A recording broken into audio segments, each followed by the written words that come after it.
Hola, bienvenidos al video del curso de álgebra donde hablaremos de grupos. Primero que todo necesitamos definir lo que es un grupo. Un grupo es una estructura algebraica que es asociativa, posee elemento neutro y además todo elemento es invertible. Si además la ley de composición interna de este grupo es una operación conmutativa, entonces diremos que el grupo es abeliano. Por ejemplo, los reales con la suma es un grupo abeliano. Las, las funciones biyectivas del conjunto 1, 2, 3, 4, 5, 6 hasta n en el mismo es un grupo, pero no es un grupo abeliano, pues vimos hace un video o dos videos atrás que habían ahí dos funciones que no conmutaban. Zn, el grupo de clases de equivalencias módulo n, es un grupo abeliano con la suma, pero con la multiplicación no es abeliano, perdón, no es necesariamente un grupo, pues no todo elemento es invertible. En particular el 0 es una clase no invertible. Pero además de eso, si n no es un número primo, por ejemplo n es igual a 6, entonces hay elementos distintos de 0 que tampoco son invertibles. Por ejemplo 2, 3 o 4. En este caso, fíjense que 2 por 3 es igual a 6, que es igual a 0. Y diremos en el futuro que 2 y 3 también son elementos divisores del 0, producido o producto de que 2 por 3 es igual a 0. Por otro lado, si P es un número primo, entonces ZP, pero sin la clase del 0, es decir, todas las clases de equivalencia distintas de la clase del 0, es un grupo abeliano con la multiplicación. En particular, mostraremos que todo elemento es invertible. Primero que todo, tenemos que P es un primo y que A es alguna de las clases de equivalencia distintas de la clase del 0, es decir, la clase de A es la clase del 1 o la clase del 2 o la clase del P-1. Queremos mostrar que esta clase de A es invertible.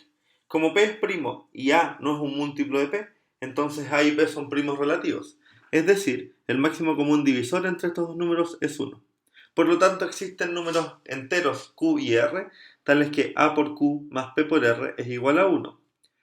Si aplicamos clase equivalencia módulo P en esta igualdad, tendremos que la clase del A por la clase de Q es igual a la clase del 1, es decir, la clase de Q es la clase de inversa de A.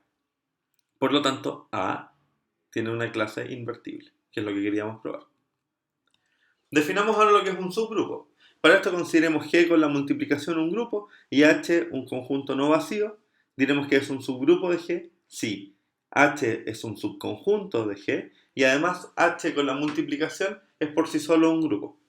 Cada vez que H sea un subgrupo de G, escribiremos H menor o igual que G. Por ejemplo, en el grupo F3 con la composición, el conjunto formado por las funciones en que el 1 va al 1, el 2 va al 3 y el 3 va al 2, más la función identidad, es decir, la función que del 1 va al 1, el 2 va al 2 y el 3 va al 3, es un subgrupo, en efecto es asociativa, este elemento es el elemento neutro y todo elemento de H es invertible. En efecto, este elemento es su propio inverso y lo mismo pasa con la función identidad. Por lo tanto, tenemos que todos los elementos del grupo son invertibles. Además, este conjunto es conmutativo, por lo que es un grupo abeliano. Por otro lado, en R+, o en R con la suma, la estructura de los números enteros con la suma es un subgrupo. Y tercer ejemplo, en Z8 con la suma, el conjunto formado por 0, 2, 4 y 6 es un subgrupo. Y lo único que tenemos que chequear es que existen los inversos. Pero vemos que en Z8 con la suma, el inverso del 2 es el 6, el inverso del 4 es el 4 y el inverso del 6 es el 2. Por lo tanto, es un subgrupo. Finalmente, ejemplo 4, el grupo Z7 con la suma no tiene subgrupos distintos de solo el 0 o todos es Z7. Definamos ahora lo que es la cardinalidad de un grupo. Diremos que el grupo G tiene n elementos y escribimos norma de G o cardinalidad de G igual a n si existe una función biyectiva f que va de G en el conjunto formado por los números naturales 1, 2, 3, 4 hasta n. Y diremos que el grupo es de cardinalidad infinita en caso que no tenga cardinalidad finita. Finalmente, en este tópico tenemos un teorema de caracterización de subgrupos. Es decir, sea G con la multiplicación un grupo y H un subconjunto de G no vacío, entonces diremos que H es un subgrupo de G si y solamente si cada vez que yo tomo dos elementos H1 y H2 en H y multiplico H1 por H2 a la menos 1, este elemento sigue en H. Y tenemos para grupos finitos el teorema de Lagrange. El teorema de Lagrange nos dice que si G es un grupo finito y H es un subgrupo de G, entonces la cardinalidad de H divide la cardinalidad de G. Entonces desde este teorema es fácil ver que si la cardinalidad de G es un número primo, por ejemplo, entonces los únicos subgrupos posibles son el elemento neutro o todo el grupo. Y si la cardinalidad de G fuese 10, entonces los subgrupos posibles tienen cardinalidad 2, cardinalidad 5, cardinalidad 1 o cardinalidad 10. Por ejemplo, en el grupo F3 con la composición, este grupo tiene 3 elementos. Entonces los subgrupos posibles son de cardinalidad 1, 2, 3 o 6. En particular, el subgrupo H, que vimos en el ejemplo anterior, tiene 2 elementos. Esto no quiere decir que todos los subconjuntos de 2 elementos tengan estructura de grupo. De hecho, podemos considerar el conjunto A formado por las dos funciones que aparecen aquí en la pantalla.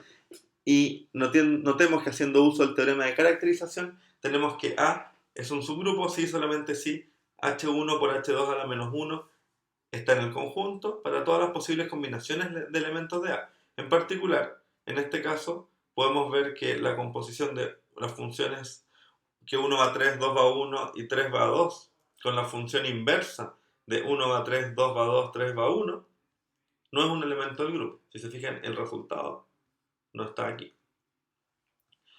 Otro ejemplo, el grupo Z8 con la suma tiene 8 elementos. Por lo tanto, los subgrupos posibles tienen 1, 2, 4 u 8 elementos. En particular, el conjunto formado por 0, 2, 4 y 6 es un subgrupo, pero no puede ser que el conjunto formado por 1 y 3 sea un subgrupo. En particular, no tiene el elemento neutro, que es el 0. Por otro lado, el grupo Z7 con la suma tiene cardinalidad 7, y como 7 es primo, entonces no tiene subgrupos distintos del 0 y todo el grupo. Definimos ahora un conjunto generado, sea G con la multiplicación un grupo y G un elemento en él. Entonces el conjunto generado por G son todos los elementos de la forma G elevado a n, donde n se mueven los enteros. ¿Sí? Y podemos ver en este teorema que el conjunto para todo elemento G en el grupo G, el conjunto generado por este G es un subgrupo donde entenderemos que G elevado a 0 es el elemento neutro del grupo G, que además será el elemento neutro del grupo generado. Por ejemplo, en Z5 con la suma, solo tienen los subgrupos triviales. Si se fijan, el generado por 2 es todo el conjunto Z5, pues 2 elevado a 1 es 2.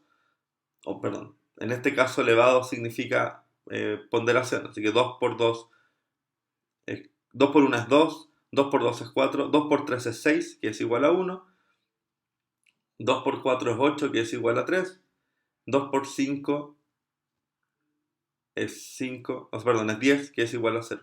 Por lo tanto, tenemos todo el grupo Z5. En Z9 con la suma, el generado por el elemento G igual a 2 será igual a Z9. Pero el generado por 3 será 3, 6 y 0, un subgrupo estrictamente contenido. Tercer ejemplo, en F3 con la composición de funciones, el subgrupo es generado por la función que el 1 va al 1, el 2 va al 3 y el 3 va al 2, viene dado por el conjunto que habíamos visto en el ejemplo anterior.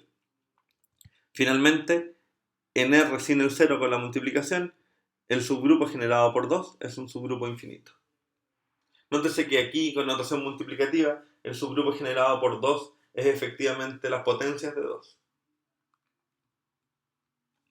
Diremos que un grupo G es cíclico si existe un elemento que lo genera. Por ejemplo, los grupos Zn con la suma son cíclicos, todos están generados por el 1. Y aquí tengo un par de preguntas. Si P es un primo y tomamos Zp sin el 0 con la multiplicación, este es un grupo cíclico. La pregunta es ¿quién lo genera? Y si n no es primo, también tendremos que Zn sin el 0 con la multiplicación es un grupo cíclico. Y aquí la pregunta también es ¿qué elemento lo genera?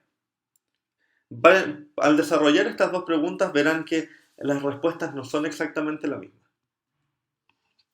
Ahora, como ejercicio, para terminar con el video, determine todos los subgrupos de F4 con la composición.